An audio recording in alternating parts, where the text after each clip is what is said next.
Welcome everyone to another episode of Data River Deep Dive. Today I have the pleasure to have Rosanne with us.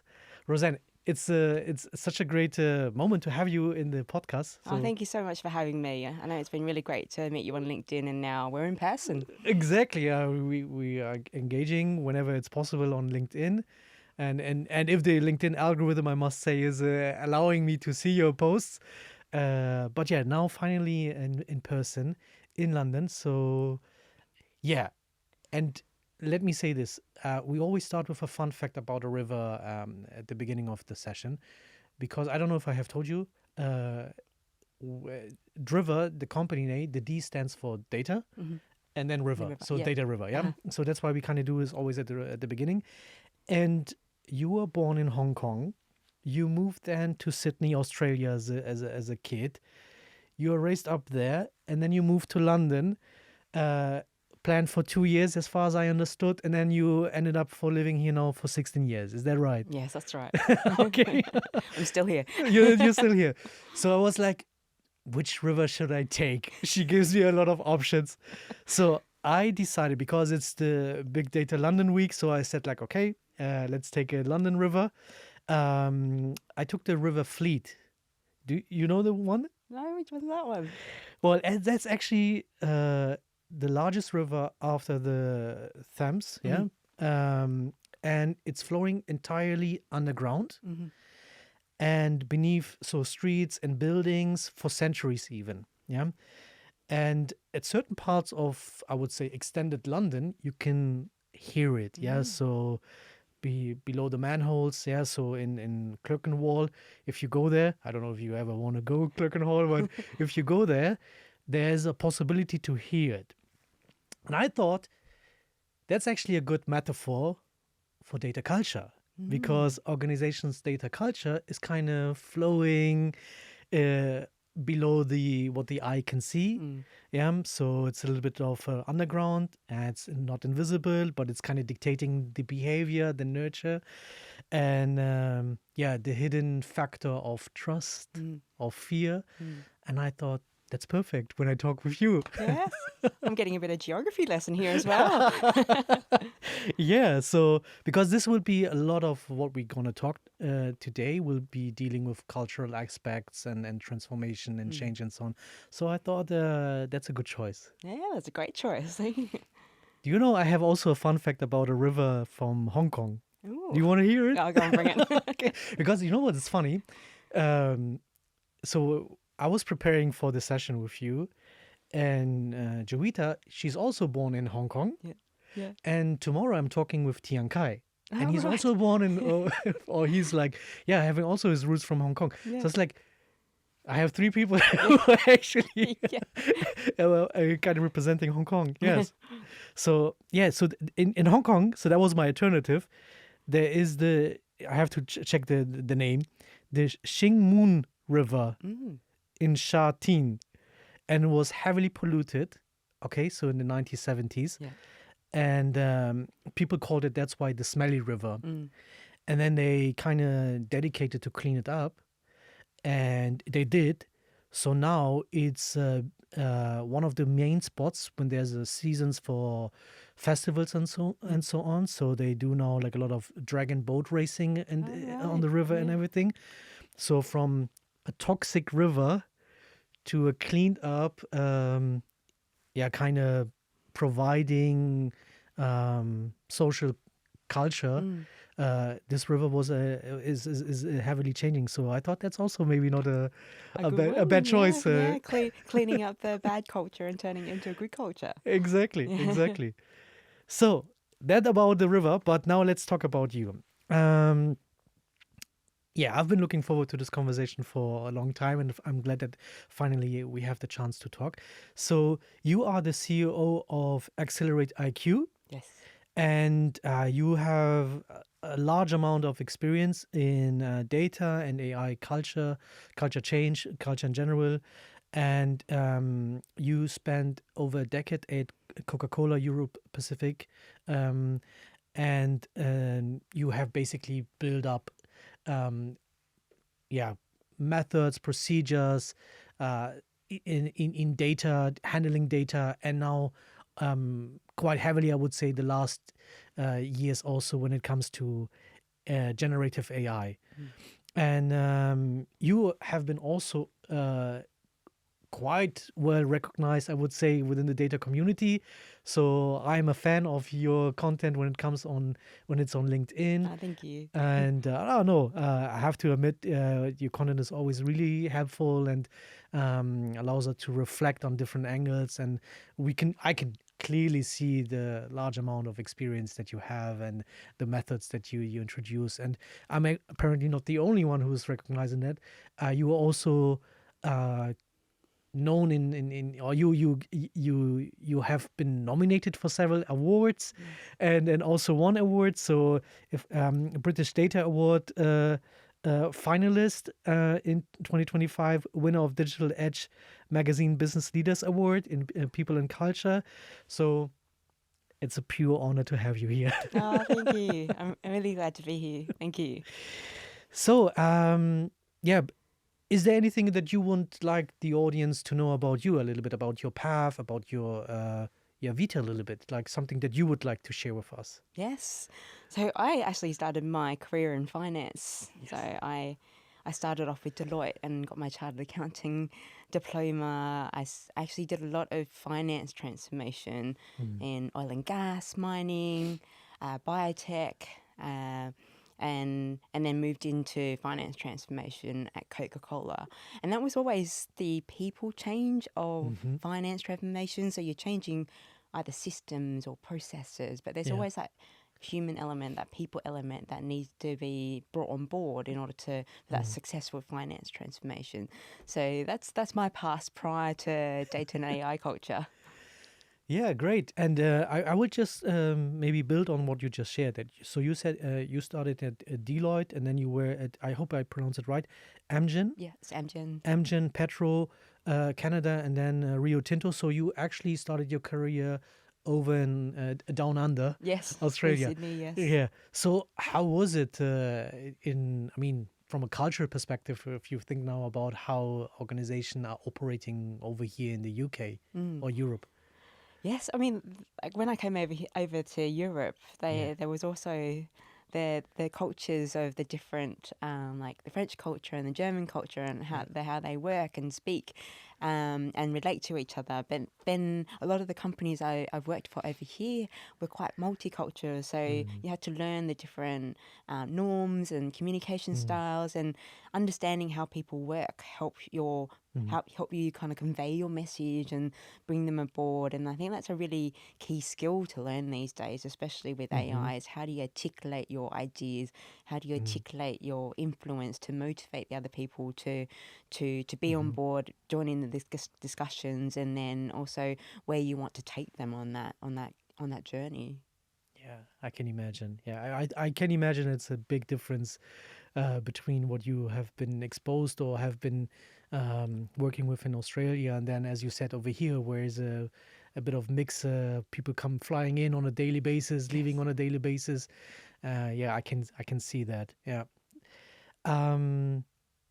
You spent quite a lot of time at Coca-Cola Europe Pacific, as I mentioned, and you built the program Data and Action. Yes. And maybe you can share a little bit about that program, and when do you actually recognize that this is a bigger initiative? Because there were, I think, also 2,000 catalysts involved, and maybe you can also share what is a catalyst.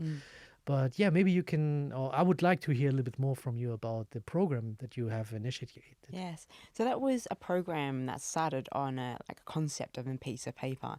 And we knew we wanted this to be different to a lot of the corporate initiatives. We want this to be ingrained in all the different functions. It needs to bring people together, because data flows through every function. Everyone's got a role to play in with data. So we didn't want this to be something else that added on top of people's day-to-day, because we want them to go, okay, be aware that of what they're doing with data on a day-to-day. Are they creating it? Are they using it? Are they managing it? Are they cleaning it? Are they reporting with it? Making decisions on it. So we want them to be aware of it. And in order to do that was ingraining it into what are the corporate initiatives at the moment. How does data make a play in it? We included corporate affairs so that the dialogue from the exec suites included data narrative in it. So it was like driven from the top that data was expected as part of your day-to-day. It's the leading edge of how this would help us be more competitive, be more responsive, to serve our customers better. So it was something that we knew from the start we had to ingrain into our functions, and then we also had different territories as well. So how do we bring everyone on board with that journey? So we knew from the start that we needed to incorporate everything. So it was something that people gelled with, related with, and able to incorporate that in their day-to-day. I like that, and I like the openness and the awareness about how much effort it probably will take, and how you were able to get so many people and decision maker involved in it. I think that is something that I mean, I see a lot of companies who are not that much aware of the granularity that you need to address. So that's actually very impressive that you had this all in place. Yeah, and also if we're trying to influence how people interact and behave with data, we also need to look at the L&D side of things, also the talent management side of things. So if this is something that they're going through, where they're also being recognised and reinforcing that positive behaviour on either a recognition or monetary or opportunity side of things. So you're also encouraging that behaviour on the other end as well. So not only taking people through the initiative, but they're being recognised because of the efforts in that initiative as well. Yeah. And you were doing that for, I think, a decade.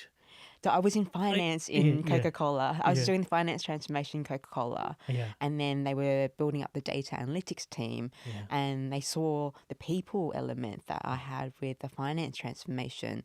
And they were like, look, upskilling is one thing, but it's the people element, the bringing the people on board. How do we create a community? How do we generate a pool of catalysts to then drive this change at scale? Yeah, great. And after a decade, you decided you're going to step out. And then you found XcelerateIQ. Yeah. So what was the motivation? What was the drive behind doing that to do that shift? Yeah, it's a good question.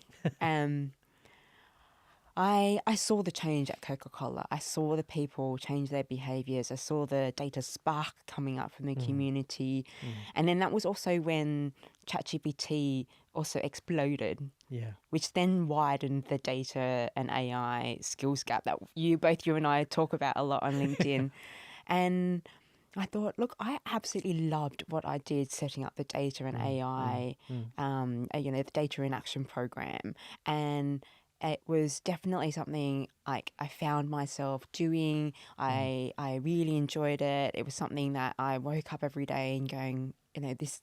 I see the change. I like seeing the feedback from the change, and I saw that there was a bigger critical skills gap out there. A lot of all the other organisations were spending a lot of money on data and technology, but then really not seeing the adoption and utilisation side.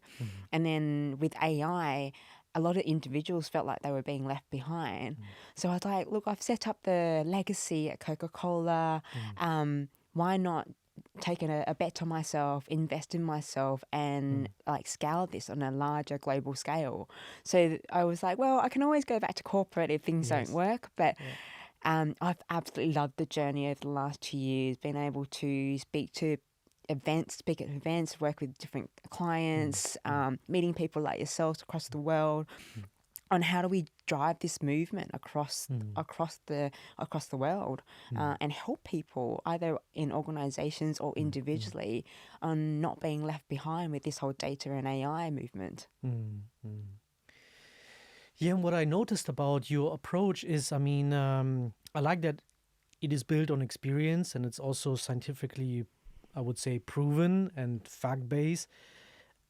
It's also, I can see that there's also techniques and skills or competences coming from neuroscience or social learning and behavior principles that kind of is shaping the way you address these topics. So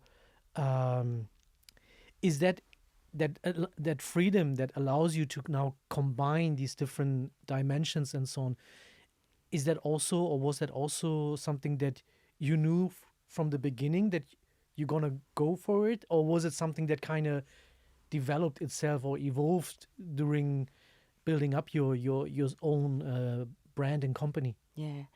I've always been really interested in like psychology and Yeah. organizational psychology and how people change, but then also the science behind how our brains work and how we process information, how things like emotions help us remember more, like like scent and hearing and all the different senses, how that helps our brains like open up our brains more.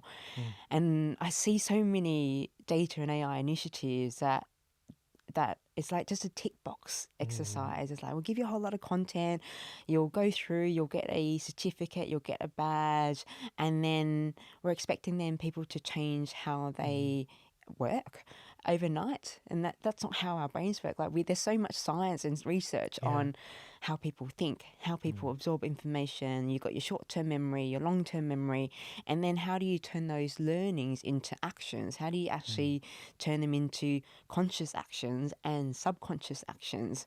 So it was really combining things we already know about science, or things that have been proven by science, and then incorporating that to, okay, well, data, culture and change is not just about upskilling, it's about interacting with how people change and act around data, make decisions around data. So it was, some of the data in action program incorporated that, but then it was also then, okay, well, why did it work so well? And then really then getting the science behind it, and kind of setting ourselves apart from what is already been out there on the data and AI literacy programs. We will dig definitely much deeper into your techniques and what you were just sharing. But I think before we engage really on a deeper level on the matter, I would like to ask you, because you worked across industries and cultural and geographic borders on the topic of data culture, I would like to have maybe your perception or your definition of what actually is data culture. Yeah, so everyone is kind of talking about it. We see a lot of people posting and writing about it. But I would really like to have your view on what is for you a data culture. I'll probably take a step back from that and go, what is the definition of culture? Yeah. So the Warwick, I like the Warwick University's definition of this, and there's various different versions of this, but culture is the shared attitudes, values and behaviours that have been communicated and learned over time. Okay, so we're talking about attitudes, we're talking values and behaviours. And if we go add data culture to it, then it's like, well, what are the attitudes towards data? What are the values around data? What are the behaviours around data? And then that it's communicated and learned over time.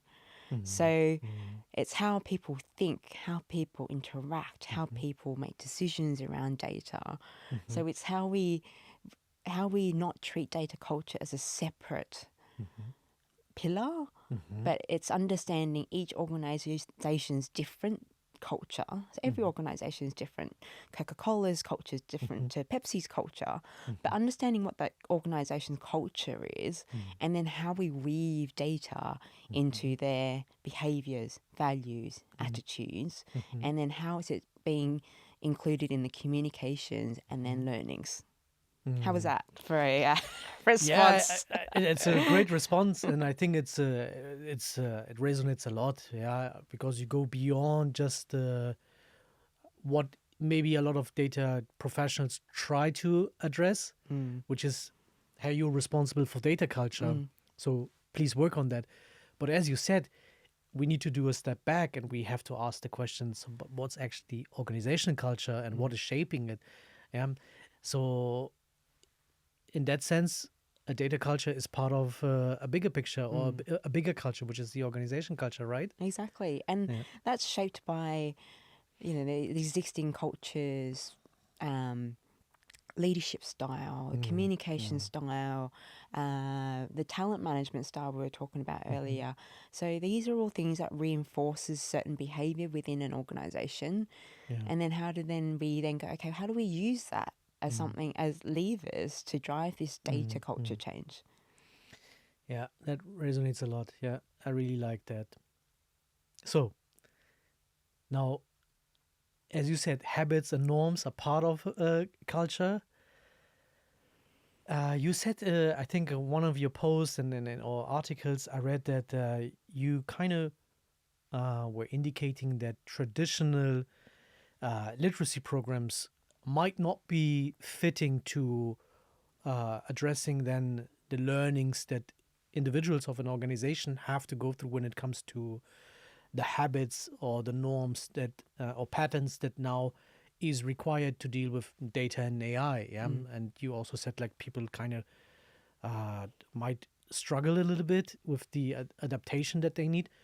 So my question is here, first of all, what is that traditional programs are maybe not covering to the fullest from your experience?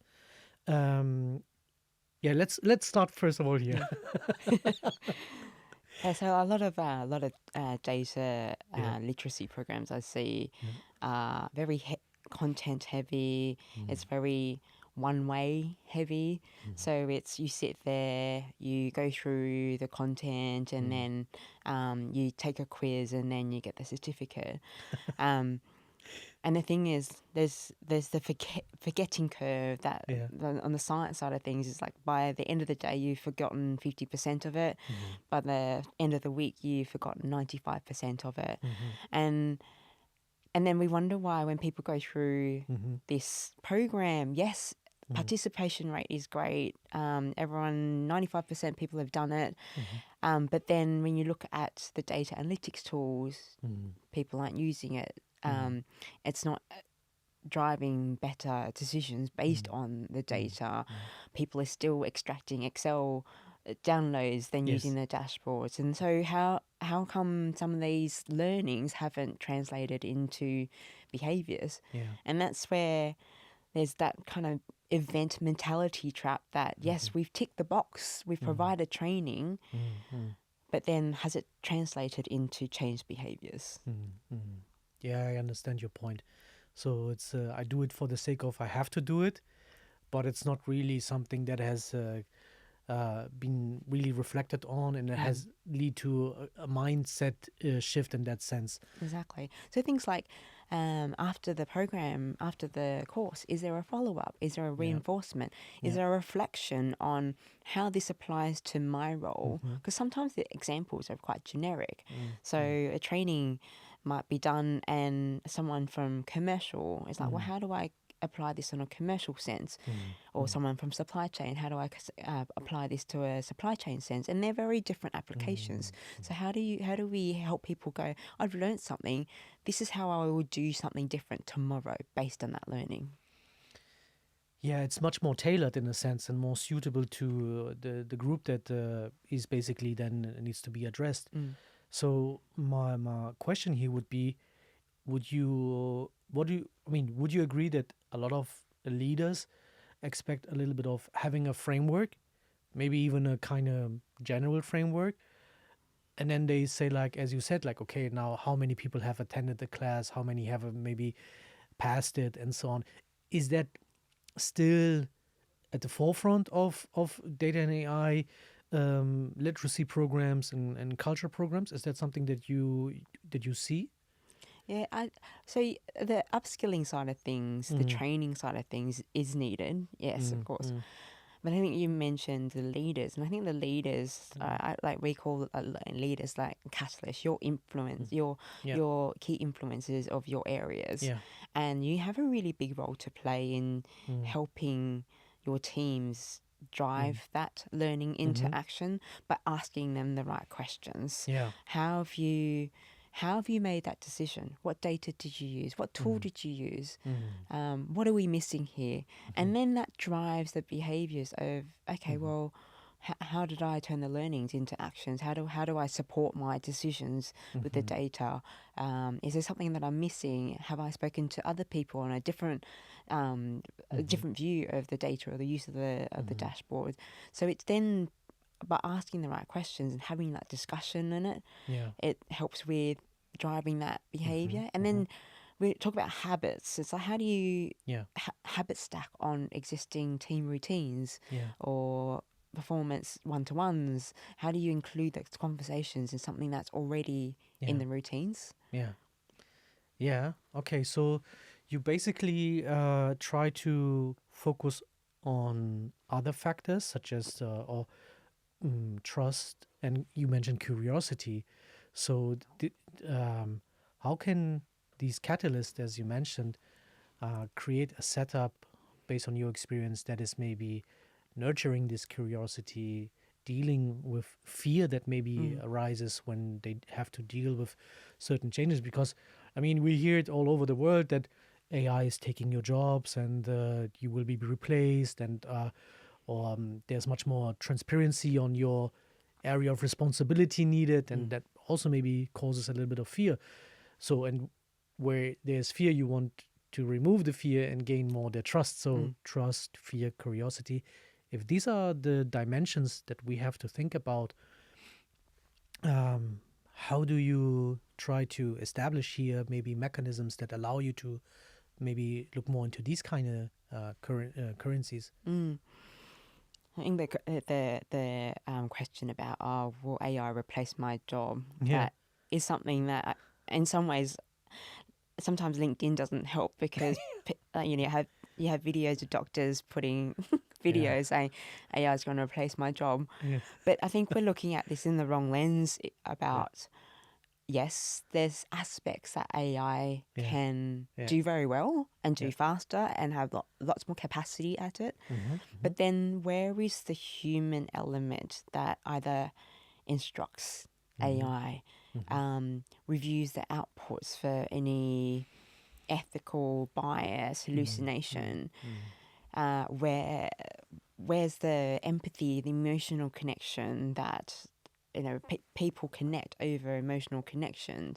So how do we, when we look at tasks and we look at people's workflows, how do we look at the aspects that, yes, this repetitive, this mundane tasks AI can take and do very well, but then actually these are aspects of the task that actually it's not time for AI to take that just yet, because there is a moral decision that's based on this, or AI doesn't have enough the context to make the decisions, and this is where we should look at where the human element is, and are we helping people develop more of those human element skills to instruct and guide AI to do better work for us. So there's a lot of things that AI can't do, and but then we need the humans to help with that.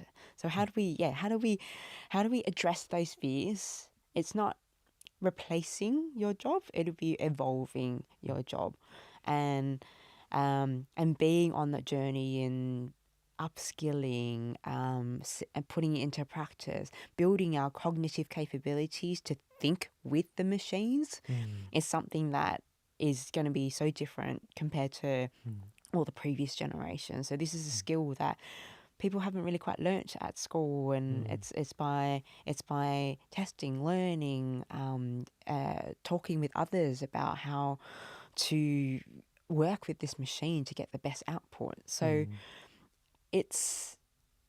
we're never too late. I think when you're on board, and actually, playing with the AI, building your curiosity, building those critical thinking skills, asking the right questions. And AI is constantly always going to change. So it's building those soft skills to work with the technology as it evolves, because those skills you'll still need as the technology advances. Yeah, I like what you're saying, and I'm wondering while you were explaining if we actually see the opposite. I mean, if I mean, you say, for example, critical thinking and evolving in a sense that data is not only or AI is not only reactively used. So I'm wondering a little bit if the way people are now kind of exposed on a wider scale to chatbots and co-pilots and ChatGPT and all of these Gen AI platforms, is that actually even removing them from critical thinking? Because you see now people write an email completely with the help of Gen AI, send it out, and a person takes it, puts it in his Gen AI or her Gen AI, and says like, give an answer to that, and then you get the answer and you throw it back at the person. So there's a conversation happening where the human element was maybe close to zero, and that was just like output of prompts, where people were just sharing with each other. And I'm thinking, were we a bit too fast in letting everyone using these solutions?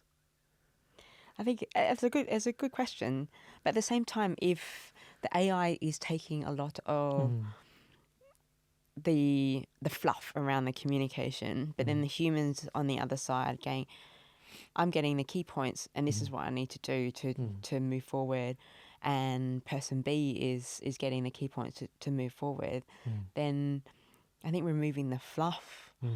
If AI is removing the fluff, I think that's great. But I think there's also the bit of how let's not outsource our cognitive capabilities to AI and there are certain ways around it in terms of we can use it for brainstorming, but like we need to think critically about how we're instructing that brainstorming to get the best output out of it than just taking the outputs and running with it.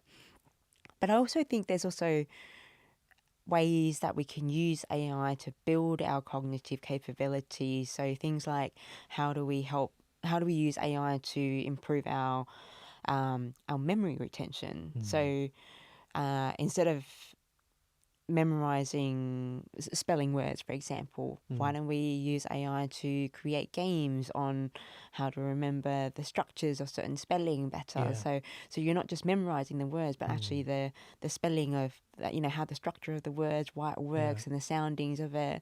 How do we use AI to I kind of build those critical thinking. What are the questions that what are the questions I should be asking? What are the questions I'm missing from all of these? We can use AI to challenge ourselves to think harder as well. So I think that there are bits where we don't outsource our cognitive thinking, but I think as a brainstorming partner, it's also really quite good. But then it's using the critical think about the outputs before using it as well. But you talk about the two people communicating with each other with AI.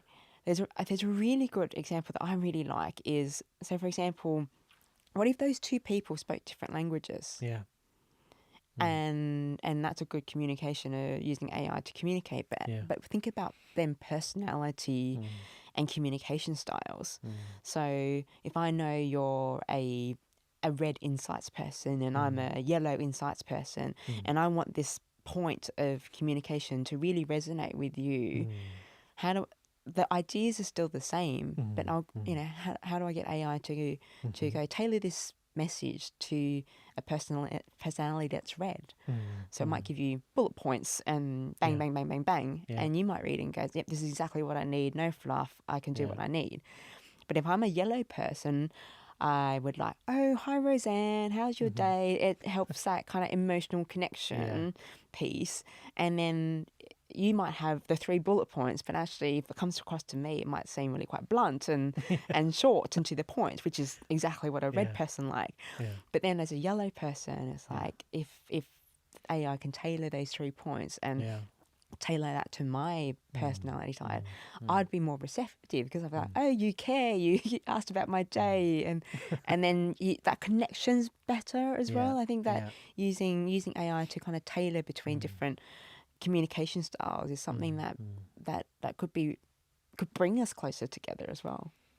Yeah, I fully agree. I mean, like, I like the examples that you gave and the explanations, the different layers that you mentioned, and the purposeful dealing with the outcome, or in this scenario that I was highlighting, that there might be different language barrier, or there might be language barriers, there might be personality driven understandings of the yellow or the red. I like that. I think that's a much more critical, as you said, cognitive way of assessing how Gen AI can help. And I like something else which you pointed out here. It's and I think if people are following your work and your content, you argue that the real architecture lives in the invisible human dynamic.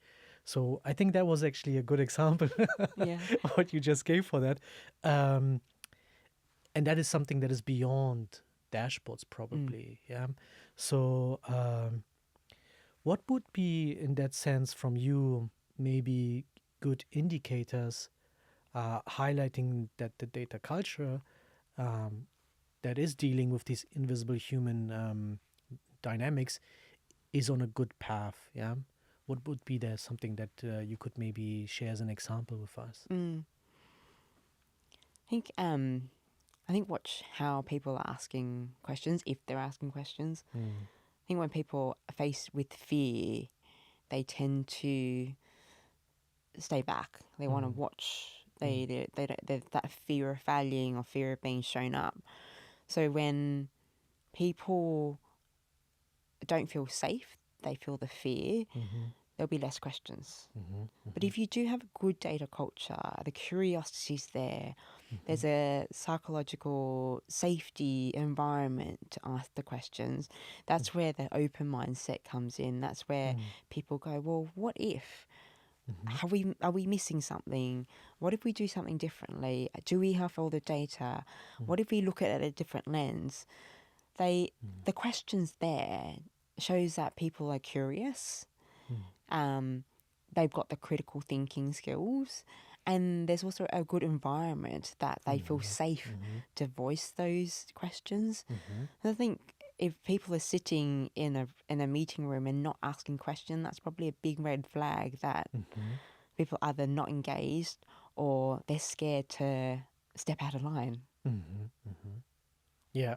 Okay. Yeah. I see what you mean, and so it's again like bringing the unspoken, the hidden, the invisible part of human nature and what maybe triggers them, in good or bad. If there's even good and bad, to a little bit to the surface. And coming back to the catalyst communities that you have built and influenced, would you say that their job is a little bit to kind of surface these kind of shadow culture or shadow observations, how an individual is maybe progressing and dealing with the changes that arise now with AI and so on? I think they play quite a dual role. They're your eyes and ears on the ground. They're either leaders or people are quite passionate with the change, so they can help drive the change by being champions in their teams. But at the same time, they also see firsthand the friction points where are the disconnects with the dots. Why are people not adapting? They either can't relate to it or it doesn't actually work with their workflows. So they can also help with kind of voicing those surface the shadow AI, shadow culture side of things on what's not working, and then having that pool of data catalysts from different functions, different territories, and then giving them the same hymn sheet to sing on. This is the data strategy. This is why we're doing it. These are the benefits on yourself as an individual, but then us as a team and as a business. But then at the same time also allows the forum to go, well, this isn't working in supply chain, for example. These are the friction points we're seeing. These are the resistance points we're seeing. And then someone from marketing might go, well, we've had these issues as well, and we dealt with it with X, Y, and Z. Why don't you have a try? So it was a bit of a sharing culture within the catalyst on not just advocating the change through their teams, but also as like, okay, well, here's the toolbox of how to deal with the change. Here are ideas that work in the different elements of the organisation and driving that change, and then they can take that back to their teams, try it, and go, well, these guys were able to get through it. Why don't we give it a try? So I think they have a dual role in advocating for the change, but then also spotting the disconnect and addressing it. Yeah, I like that. So I like that the mechanism of the catalyst community, how it is kind of also between them, how they support each other, how they align and try to find the maybe the practices that were helpful.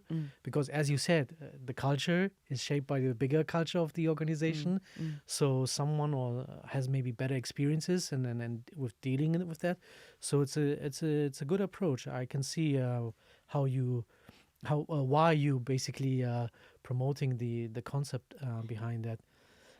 It also drives a pull effect, than a push effect. Sometimes when organisations goes, oh, we've launched this data academy, and it seems like a pushed effect, whereas it's like if you have a bit of learning, but then you've got the communities that are talking about how they're applying the learnings, and then it creates that pull effect, that FOMO effect. If these guys are achieving such a good result out of using data, why aren't we incorporating? Why aren't we learning from it and sharing those the successes? So it creates a pull effect, and that social pressure where people don't want to be shown up. They want to they work harder. They work with more with less effort. Yeah, I can see that. Maybe a follow-up question from your experience dealing with now these different companies. Is there a kind of function or business unit where you say like these people are naturally the ones that start earlier, or like are more open to these to nurture this kind of dealing with a culture and the catalyst community approach? Ooh, that's a good one. I'm not being biased because I'm in finance, but Yes. I think finance people, they deal with finance data a lot, but then they also see, so if you see finance data, but you also see how the commercial affects the finance data, supply chain affects finance data. So they're probably dealing with data day in, day out. But at the same time, when you're dealing with functions like commercial and supply chain, they're also the ends of your engine, right? They're your frontline people, and there's where the investment in the changes in behaviours to use data in their day-to-day gets the best value, because you're either selling more or you're costing less, or you're being more productive. So it's where you get the good sustainable wins that then drive the drumbeat throughout. So even though I say finance people are probably quite data savvy, behaviour side of things in terms of driving the different behaviours and then the ROI from that, your supply chain and your front staff might be the ones that you'll get the best result from, because the bigger the change in the behaviour and the more that data is being fed into the day-to-day decisions, it affects whether you're getting more sales or less cost on the bottom line. I like the answer because it shows me two things. First of all, you give a very diplomatic answer, making sure everyone is pleased. Everyone's involved. But the second part is it shows that you are dealing with it on a daily basis, and you can see that from experience that anyone can actually, or any functional unit can be actually at the forefront of Yeah. adapting to this. Yeah. So yeah, that's why I said like, I like the answer. Okay, so dashboards. Yeah, you mentioned a little bit the dashboard topic, and then what I would like to know, and it's maybe again like to go a little bit deeper, is the shadow culture dashboard, if you can call it that way. So to track a little bit still, like to if you are on a good improvement path, if the adjustment, the cognitive dealing with the topic is on track. What would be maybe 2 or 3 questions that you think should be kind of or can indicate the adaptation and if the people are actually progressing and adjusting? So is there something that you could say like these 2, 3 questions or can indicate or can already give a good gut feeling? I think one question, I'll start with the first question. Yeah.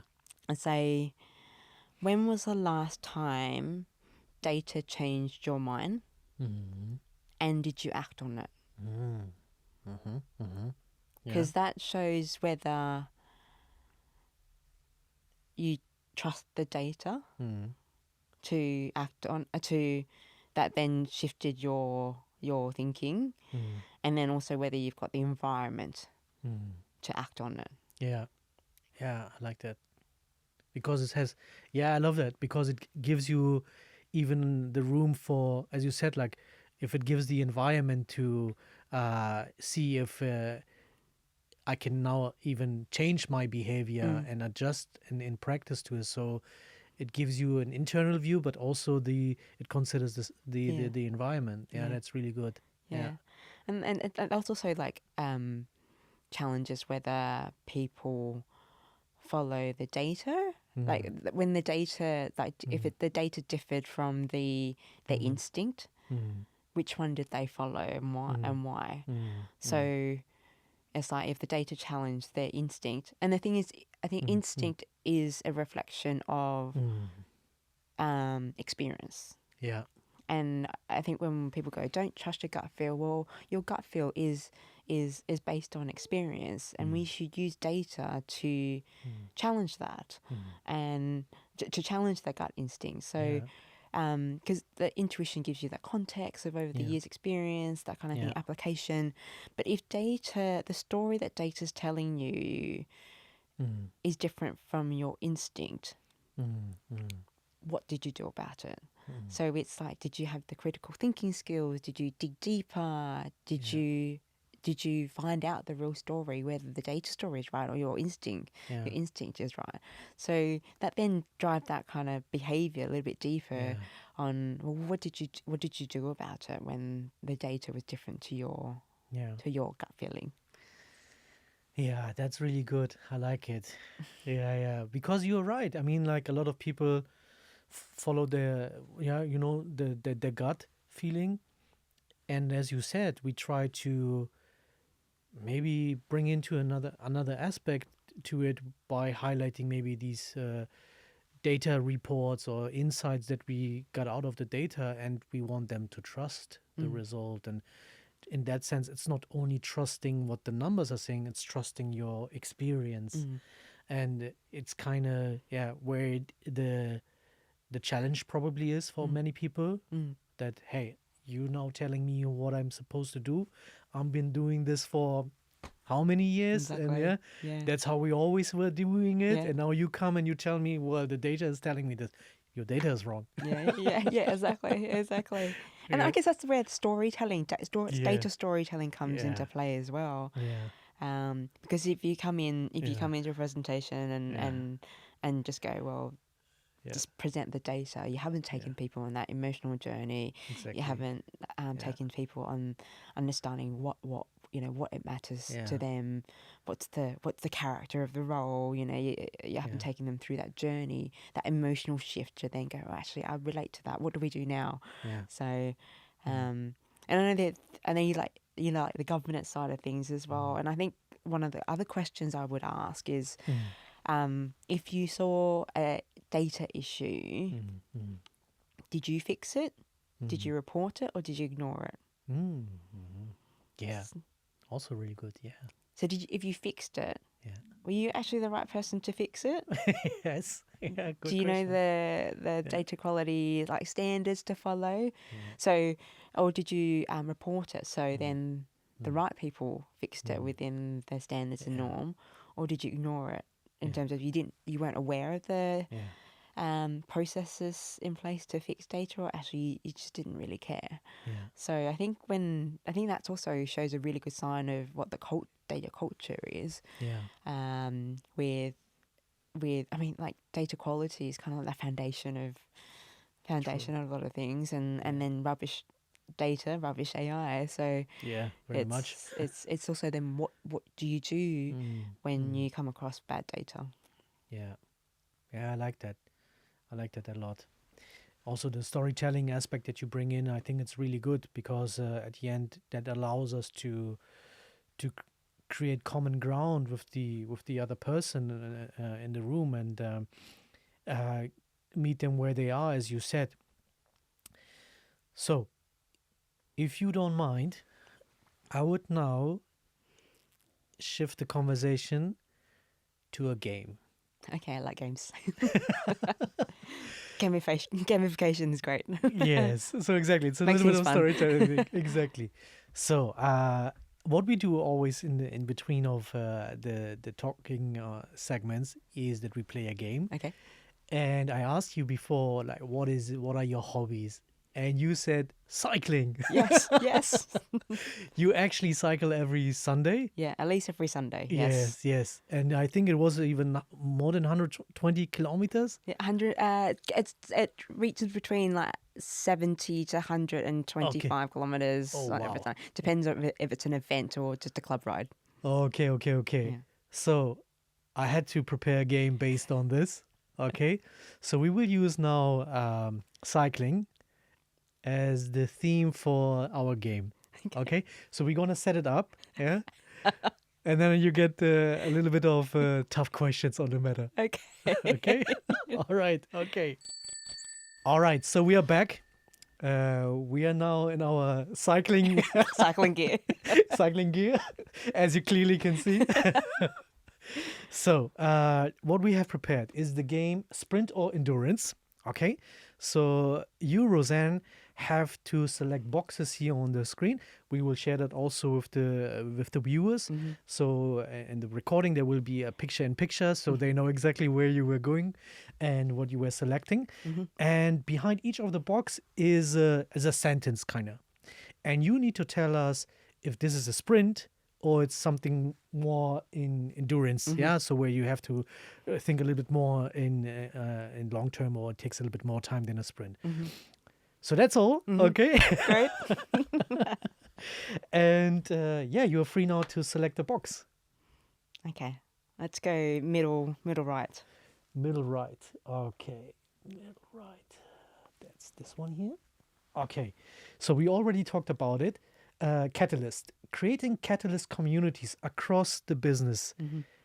What do you say? Endurance. Endurance. Definitely. You need to build the trust and build the right people to start off with, because you need people that are trusted, they're respected by their peers, people that have good communication skills to influence and motivate their communities. So endurance, definitely.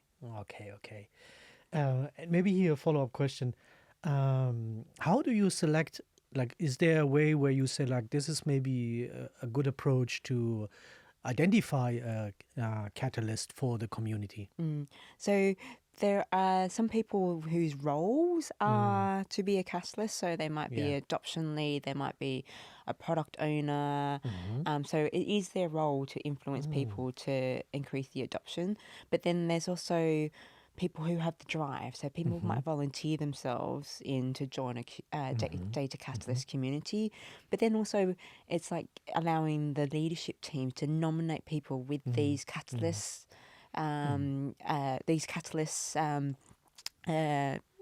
what do you call it, skill set as well. So people that then they feel good about being chosen to then represent the catalyst communities. So it's part of their, I guess, their development or something to be rewarded for because of their influence with their peers. Okay. So this is how you select your cycling group. Okay, got it. Okay, great. That was already the first question. So, Okay. Or even it out, maybe left middle. Left middle, I can see. So launching a shiny new dashboard. I'd say that's an endurance as well. Because you need to understand what the key problem you're trying to solve with that dashboard. Yeah. And who the users are, what are the outcomes you're expecting to change. Yeah. And then there's the whole side process of then getting the data and building that dashboard. But then you also have the adoption and utilization of the dashboard. There's no point having a dashboard there if people don't use it. So you've got you need the endurance of helping people unlearn the old behavior. So you don't go to that spreadsheet anymore. This is a new dashboard that you go to. The training, but then how that then embeds into their workflows. So that's definitely an endurance, even though some people might think it's a sprint. I was just about to say it, that a lot of people would have, that's why I love your answer, because you said it, like a lot of people would think this is a sprint, but if you really want to make sure that it is for the greater good, it takes much more than just like the quick fix that you probably have in your mind. Exactly. Yeah, I like that. Are you tracking your performance when you do your when you cycle? Yes. There's the Garmin tracker, and then all the all the data then goes on to Strava, and then it's like how many top 10s have I reached, how many PRs have I reached, how many elevations I've reached. So there's a whole analysis that goes on afterwards. Oh, wow. So how can we imagine that you have then your laptop with you? Usually on the Strava app. On the app? Strava app. And there's like gold medals if you've beat your PR, and then you got a trophy if you get the top 10s, and then you're able to then compare yourselves with other people that have done that same segment and how fast they were. So that's the whole gamification piece that then drives a certain behavior. How would you go faster next time? I love it. How big is your group, if I can ask? There's about over 100 on the WhatsApp group, but then every one time that we ride on a Sunday, there's about 40, sometimes 50 of us, especially if it's sunny. Great.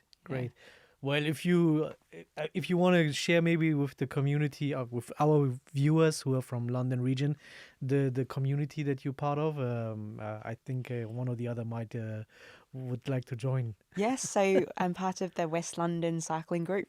We meet at the Polish War Memorial at South Ruislip every Sunday at 9 a.m. So feel free to join us. Great. Okay. So next question. Okay, top right. Top right. So establishing strong data governance and lineage. I say that's an endurance as well. Yeah. Okay. Like when you're, we've got data definition, the processes like data definitions from, just even supply chain wise, you might have a different data definition for production volume depending on the different factories. So it's getting the data definitions together, and then what are the processes on data governance and lineage, and then having those ownership of those roles, and then the education piece on, okay, well, this is what the data strategy, the data governance policies and procedures are. These are the people you contact, and then what are the incidents that come up that then you need to do something about. So definitely an endurance, because you might have it all set up, but then you also need to make sure it's being followed through. Yeah, yeah, I fully agree with you. I mean, that takes time, yeah, especially if you want to onboard the definitions and you want to, have the right people providing the definitions and so on. So you might gonna go for sprints when it comes to use cases where you try to maybe start and iteratively improve it, but the whole thing is definitely something of long term. Yeah. So yeah, fully aligned with your answer. So you're good for more? Okay, let's go bottom left. Bottom left. Are there any sprints in this? Yeah, of course there are. Ooh, okay. Yeah, running a generative AI pilot project. I would say this. I would probably lean towards sprinting for this one, because you want to. I'm a big fan of failing fast to find the learnings, and so you can then reiterate and get the feedback and move forward to the next one. So, have we identified the right use case? Have we identified the right problem to solve? Do we have the right data structure in place? And then what are the outcomes of it? Is it scalable? So I think you want to learn these AI pilot projects sooner rather than later. Fully again in line with what you're saying. I think it's always good to see where we really standing, where do we have our gaps, and because I mean, again, it's new, it's a new topic for many people, and in the way that now they have to deal with data or AI capabilities. So let them feel it in a use case, and let them really see if they have what it takes for the endurance then at the end. So I'm with you. So that was a sprint selection. Yes. So I would say one more. Okay, let's do one more. Let's do bottom right. Bottom right. Shifting organizational mindset from gut feel to data-driven. We talked about it. Yes. Endurance, 100%. Yes, okay. And it's probably ongoing as well. Yes, I think yes. it's something that will always reiterate and change. But it's something that it's definitely endurance. Yeah. Okay, let me ask you. Since when are you into cycling? I was actually on my way home one day, and I saw the London to Brighton advertisement come up, and I was like, actually, I feel like doing something for myself this year, and then I signed up for it. And then one of my friends cycled with this group, and I was like, well, I might as well start cycling with a group. That was November time, so I went straight into winter cycling. And I didn't have the right bike, I didn't have the right gear, but I went anyway. And it was just the weekly turning up, meeting people, and then going that bit further and improving that got me hooked. And so now it's every Sunday, without a doubt, I'm with the group. So great. So for how many years is it now? It's over 2 years, actually. Okay. It kind of coincided with when I started the company, so it was kind of a good thing to keep me grounded throughout the journey. Yeah, I can see. Yeah, it sounds amazing. I mean, I like the community aspect of it, because cycling in general, like a lot of people think, I mean, you are very much on your own when you cycle, but the way you explain it, it's not like this fully. I mean, yes, the performance is yours in a way, but at the end you're part of a group, so it's also working as a group. Exactly. Like depending if you're at the front, there's like lots of potholes. You're pointing out the dangers on the road for the people behind, and then also if you're a part of the pack, you can also enjoy a bit of the aerodynamics of not being at the front and riding as a pack. And it's also safer on the road as a group.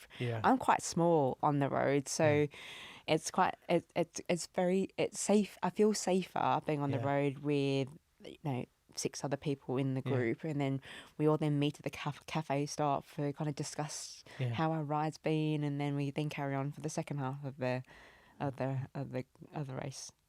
Nice. So there are some also habits, even invisible factors that shape the culture within the cycling group. Yes. I tend to use that a lot in my work, but Yes. it's something that's very relatable. Yes. Yeah. Can you take out some stuff from cycling that you then apply in your initiatives, projects? That Oh you do? yeah, definitely. Like we talked about dashboard there. Yeah. You can have the most expensive bike sitting in your garage, Yes. but if you don't Yeah. hop on it, it's not taking you anywhere. So Yeah. same thing with AI tool or dashboard. You might have the most expensive, the most shiny tool, Yeah. but if no one's using it, it's Yeah.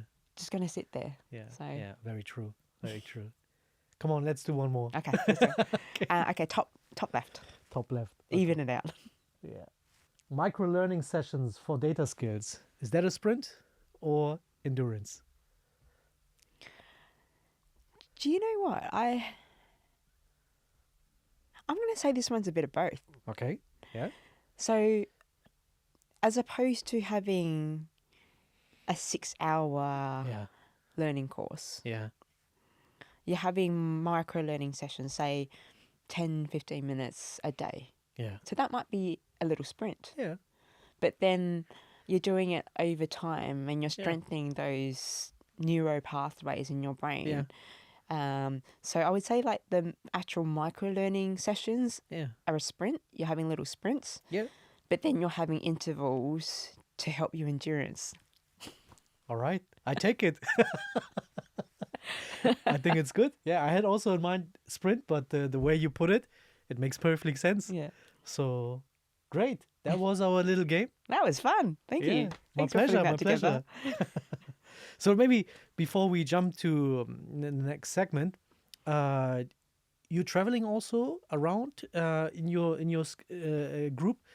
Is that true? Like you also travel, like you go on, I don't know, like different spots, and then you like to do there some kind of sessions. Yeah, so we do, depending on how hilly or how far, we either go up north, the Chilterns area, or we want to do nice and flat ones. But the team have also gone cycling where Tour de France have been. Yeah. They've also done the Pyrenees in France. Wow. So I'm really keen on, and I've done some cycling in Tenerife when I was out on holidays out there. So it's just like different terrains and different temperatures to kind of test out your skills. Wow. Sometimes, so you might be sometimes used to certain routes, and then taking yourself to another location helps kind of test it out and see what the endurance are, and the scenery is nice as well. Like, I love it. I love it. Sounds amazing. I have to practice my cycling, I think, before I join you. But whenever I do, I will let you know. Sounds good. Okay, great. Then let's go back to the next segment. Okay, great. All right, Rosanne. So I hope that was not too difficult. No, that was a great game. Thank you for pulling that together. Oh, my pleasure. I hope it. I mean, you were not sweating. I could see that. That was an easy hands ride were a bit. Hands were a bit. Okay. No, that was fun. Thank you. Great. Okay, so next topic, and let's talk a little bit about trust. Yeah. So, as we said, trust is something that is more invisible, but we, based on experience, can maybe sense it a bit. But it takes time to build a trust. Yeah. So when we say maybe plumbing a little bit, or when we think about in that sense, building up the trust, what's one piece of plumbing that has the biggest impact on, let's say, credibility, and maybe even most of the time is a little bit of neglected when you try to build up trustworthy or having the trust? I'd say the lineage is a key one, because people, I think when we asked before, it's like you showed them the numbers. One of the first questions is like, where'd you get the number from? Yeah. And then if we're not able to explain where the source is or take them through the journey of how that number came to play or the insight that came to play, then people find it hard to trust it. Like our brains, when we deal with something unfamiliar, it's the fear of, okay, well, that doesn't sound familiar, so I don't trust it. So without having that lineage or the story behind the number, it'll raise the uncertainty, and you'll get the questions on it. So it's also something that's not always measured. We kind of take it for granted, and it tends to be like a problem when things don't add up, or someone hits someone and they hit the fear or resistance, and then they go, well, where does that number come from? And if that's not available and you can't explain it and build that credibility, then that trust goes. Yeah, very true. I think you just mentioned something that I find very interesting. Building up trust is one thing. Losing it then, that's even another thing. And I think that's even the worst that can actually happen if you have tried like really with effort to build up the trust, and then something happens and you lose it again. In the area of in any kind of area, but we're obviously talking here about the professional surrounding of data and AI. And what does what does it? Because like there are people who say like, well, trust you can just build by culture, yeah. So it's an effort in culture and so on. And then there are people who say like, no, it takes much more than just the efforts in building up a culture and so on. There are other factors that have a play in it as well. So maybe that's also a reason why trust can maybe also be taken away again. What's your position on that? Like, what do you think? Like, to really establish a trustworthy surrounding for your data and AI professionals amongst them, but also towards the solution, that maybe organization build. What is it? Is it depending only on culture, or is it more than just a culture topic? I usually think of this as like a bridge. Yeah. You have culture on one side, and then yes, you have the tech and the processes on the other, and you need to meet in the middle with both of them to create that bridge. Yeah. And if you've lost that trust because the process or the system or the tech wasn't working right, you can fix the tech side of things, but then you also need to fix the trust. And sometimes I think acknowledging that, yes, it went wrong, like, as opposed to like sweeping it on the carpet. Yes, it went wrong. This is why it went wrong. This is what we did about it to fix it. And then in some ways involving people with the solution also buys that ownership of that solution. That also helps with the trust piece. Yeah. And so it's like owning the error, owning the issue, involving people as part of the solution, and then also how do you with the testing and the feedback, how do you incorporate the feedback into it so they feel part of the change, they feel brought in, that yes, their trust was broken, but then they helped solve the solution, and then you also got that trust in wanting it to work the next time. So I think it's you've got the fix on the tech side, but then there's also, I think, human elements there that you also need to fix with the trust side. Yeah, I like that. I like that you said like you have to be honest also when there is something not working out in a way. I think that's also a critical part of building up the trust towards AI adoption in that sense, because not everything will work out immediately. As you said, also during the game, some use cases are sprints, and they allow you to fall fast and learn from them. So, but in that sense, you need to be honest, and reflect with the audience. So, would you say that's also a reason why maybe there's a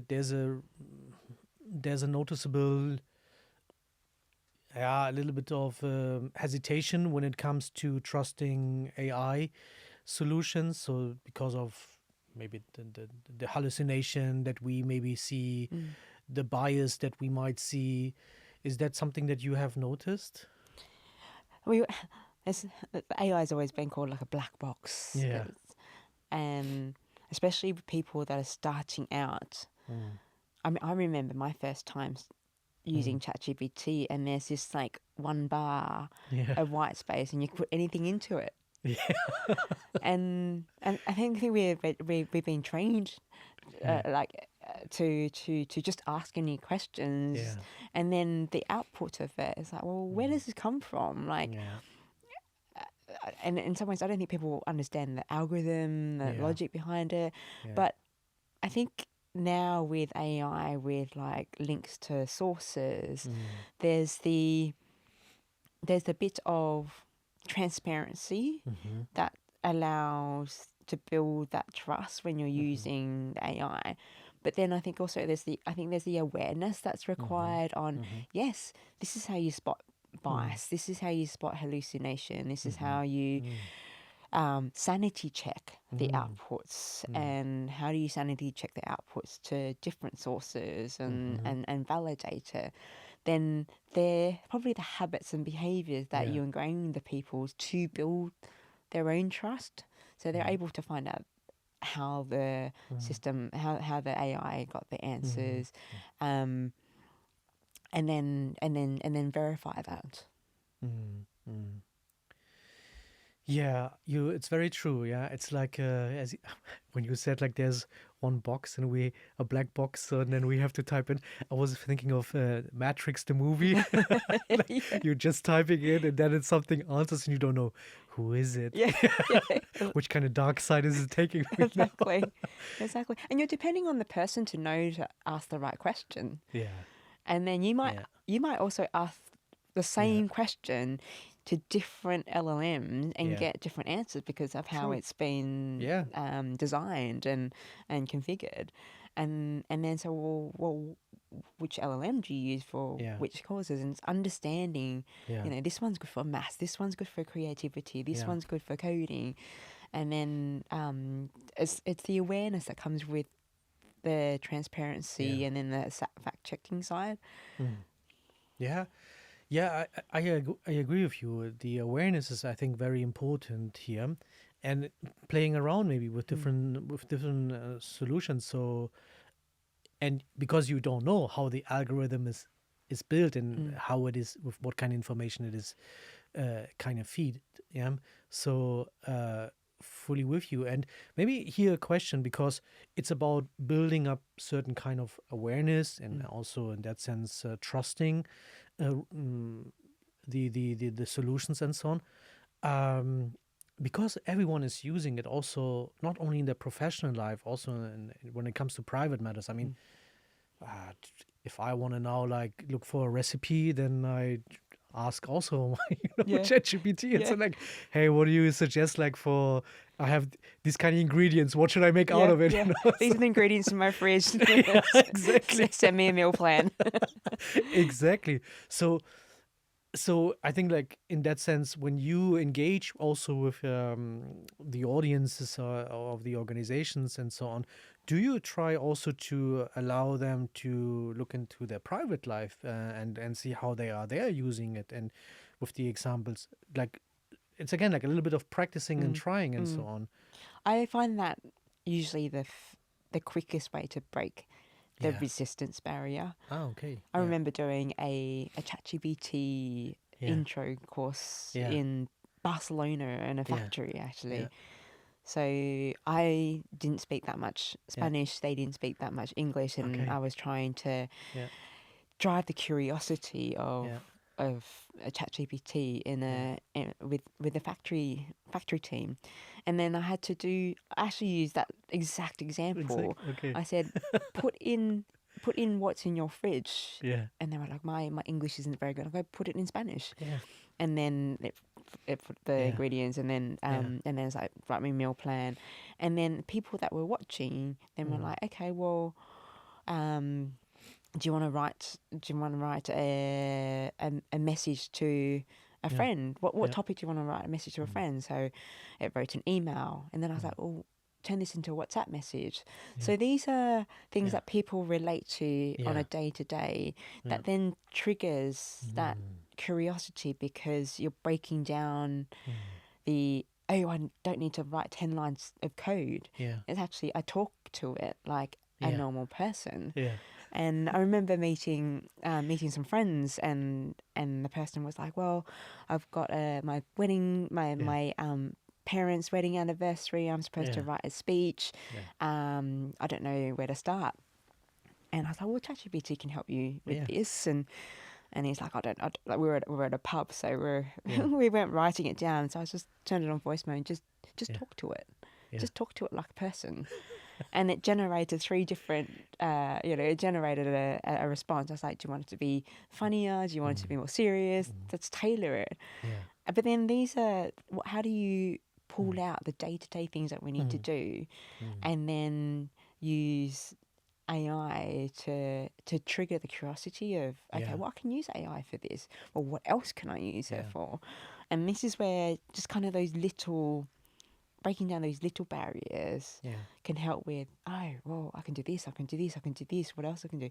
But I think there's also that awareness piece and what you can and can't, shouldn't put into to AI as well. It's like, you don't put personal information in, all that stuff. So think of it as from a hacker's point of view, what don't you want people being able to pull out of the system about you? So I think the education piece on that is very important.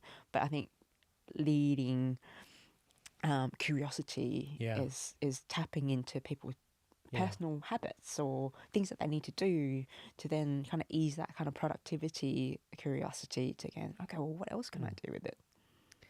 I see. Okay, so you try to use curiosity to let them experience themselves, and that leads then to more trust, but also to follow-up questions, such as, hey, why he's not giving me the right answer, and the hallucination topics, and maybe biased answers and so on. And then you kind of engaged out based on the outcome with them and say, like, look, this is also what can happen, and maybe you have to answer to try a different approach to how you how you put the question in and so on. So and this is where the communities come in as well, because how you're using LLMs is different from how I'm using LLMs, but then we also have the same amount of time during the day, right?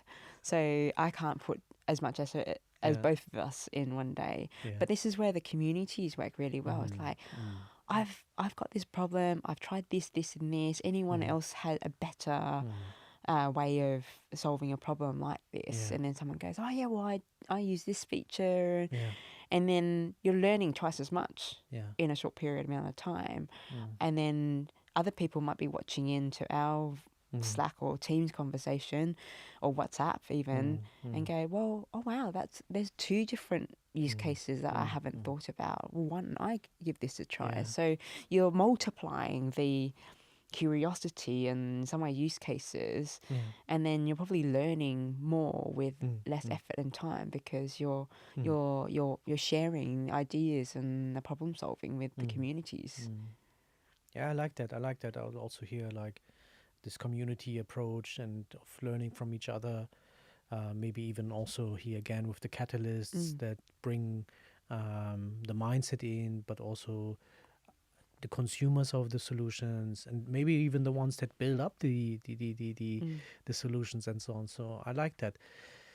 You mentioned one thing, which is sharing information, and which we shouldn't maybe share. So is that also something? I mean, I assume you're also dealing with this question quite heavily, but organizations who easily upload maybe sensitive data into their LLM solutions and so on, and or maybe even not their solutions and outside their company's solution and so on. Is that a topic that you also cover, and what you try people to be more aware of? I'm quite passionate with this topic on shadow AI. Yeah. I know a lot of companies are still figuring out what their policies are, Yeah.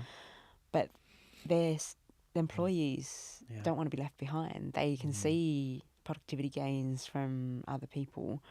And that's the risk where if you don't have enterprise tools that allow people to use it in a safe and secured environment, they'll take the company data and use it in open source environments. And we've seen this happen. How many news articles from certain companies where, a source code was leaked, or a sensitive meeting transcribe was leaked and personal information was in there.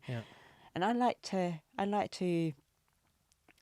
on an individual level, I like to go to people. If someone goes into ChatGPT and goes, I like to dig into your family or your financial affairs, give me bank account details, give me the address. Are they able to access it because you've added it in there one day? When you think about that kind of reverse hacker mode, then you're a bit more apprehensive about what personal stuff you put in. But then at the same time, there's also tricks on how do you put information in, but then you can take out the name or take out the addresses and stuff like that. So it can't be tied back to you.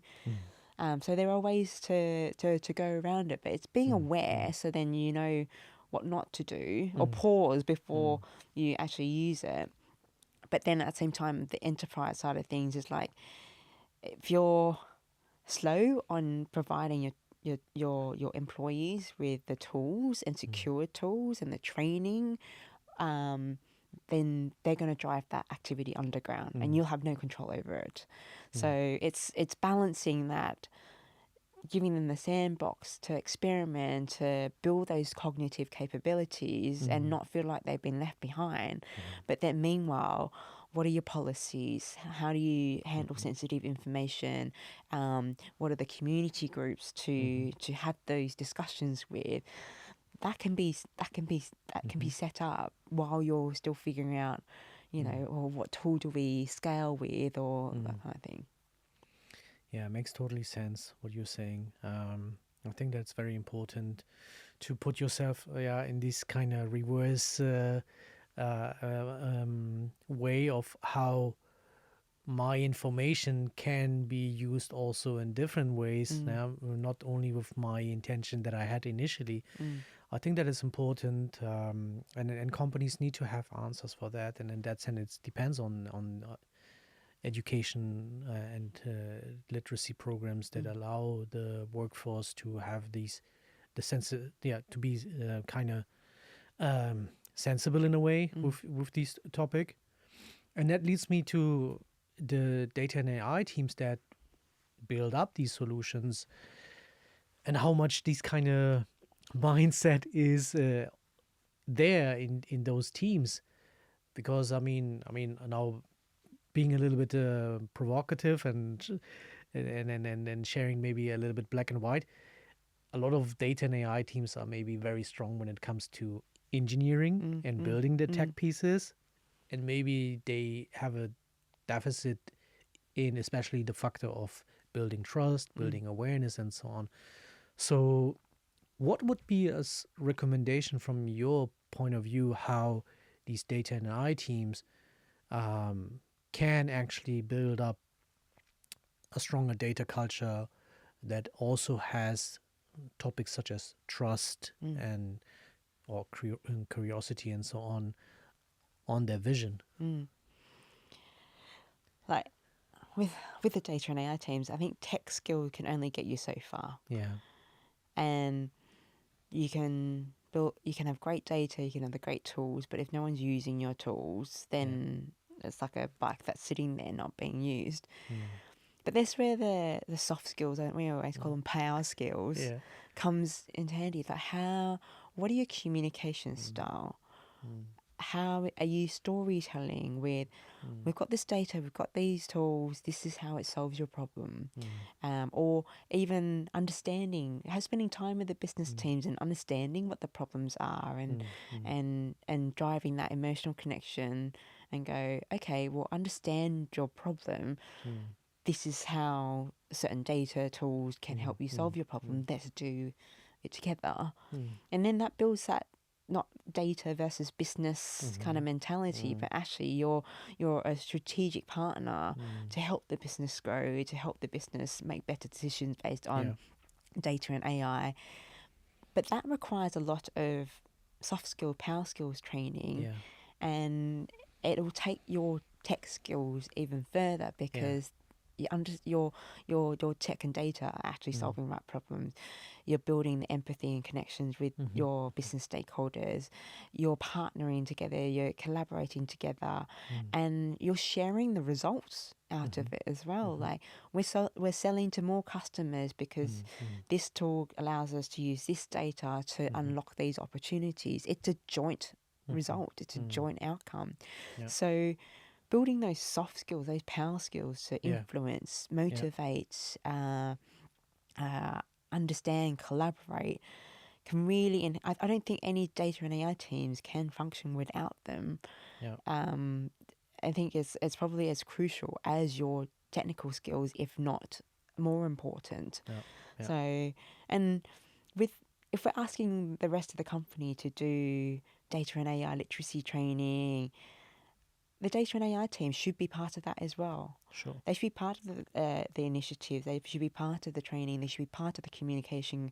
They'd be part of the communities and use it as a way to have your eyes and ears on understanding what those friction points are. Have I got the right people in certain data and AI projects? How do we get the buy-in? How do we get people on board when it is built?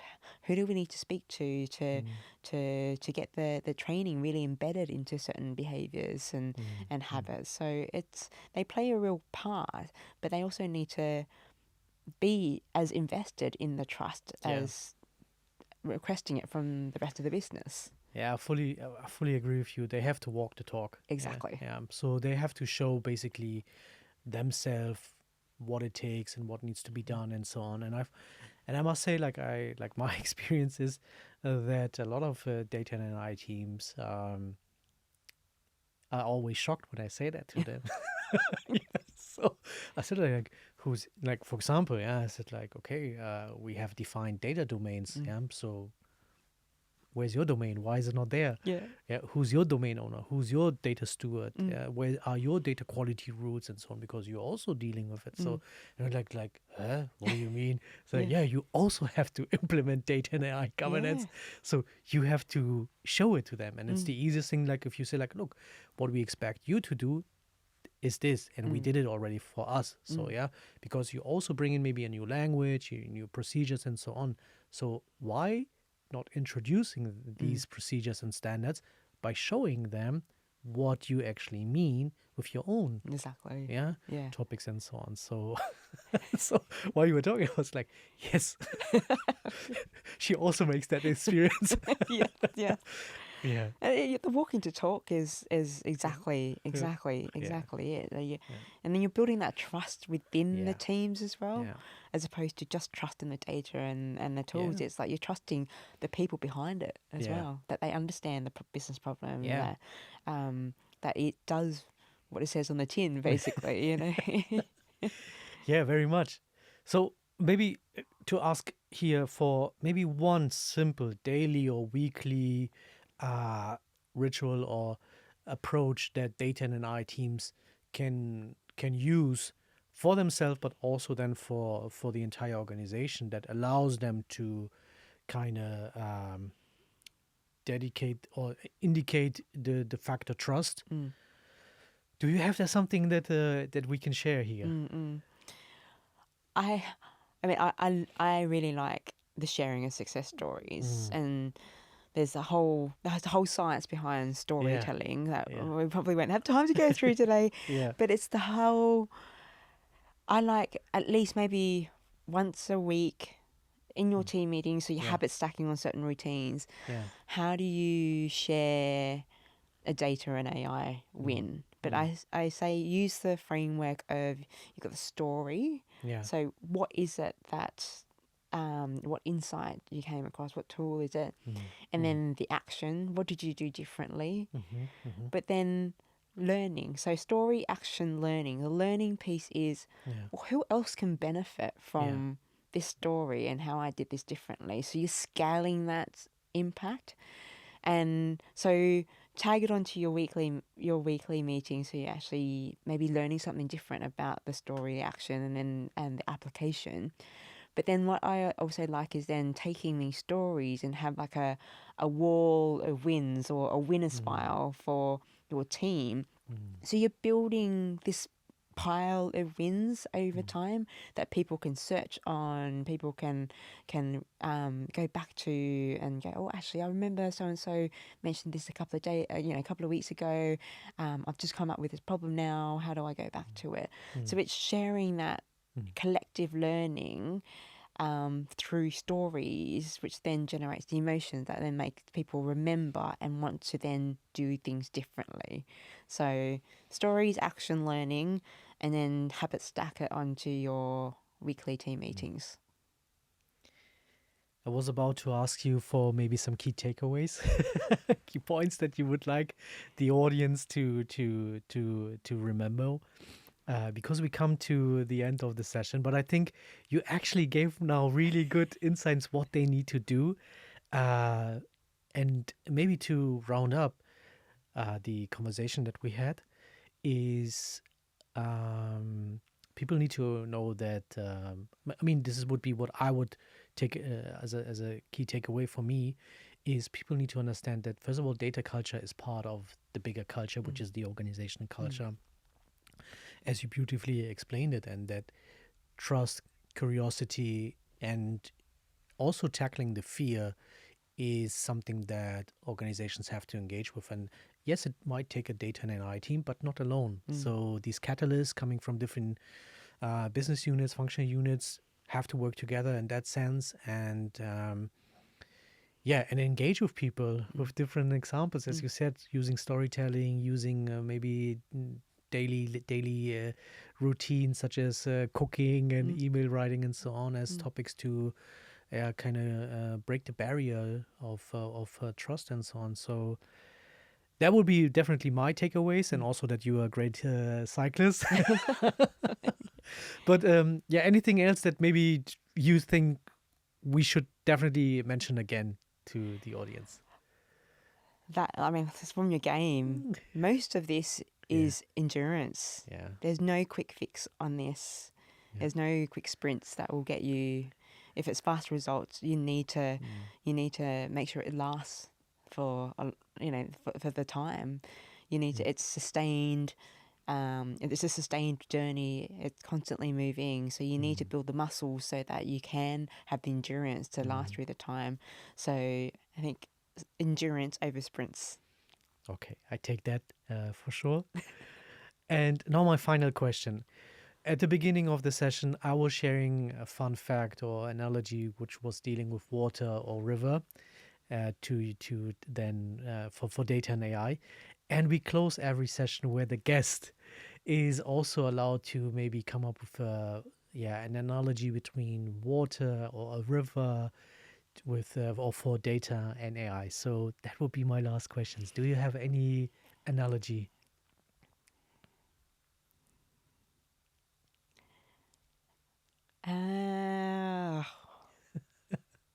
Put me on the spot here. No worries. Take your time. So a lot of people say like data is like water because of, I don't know, it needs to be purified or this kind of stuff. So anything that goes in this kind of way.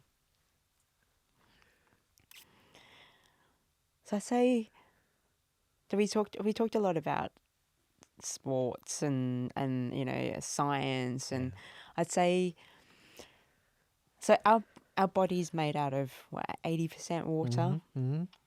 and so just how important water is to our body to make sure we're hydrated. And I mean, like when I'm cycling, I have to make sure I'm hydrated. Otherwise, you start cramping and start getting headaches. I would say you need to, I think, like relate water to constantly learning. Yeah. And you constantly need to educate yourself. You constantly need to build your resilience in being able to adapt to the changes in technology and all the uncertainties coming across. So make sure your body is well watered with learnings, being open-minded, asking the right questions, reaching out to communities. So you're constantly well hydrated on that piece there. Yeah, I love it. So like basically water like a source. Yes. Yeah. Okay, it's a source of life or a source of enablement. Yeah, love it. Thanks. So Rosanne, unfortunately we have to close the session, but it was it was greater than I ever thought of having you with us. I really enjoyed the conversation and everything that you shared with us, all the knowledge, all the experience and so on. And thank you so much. Thank you so much for having me. It's been an absolute pleasure. Thank you. Thank you.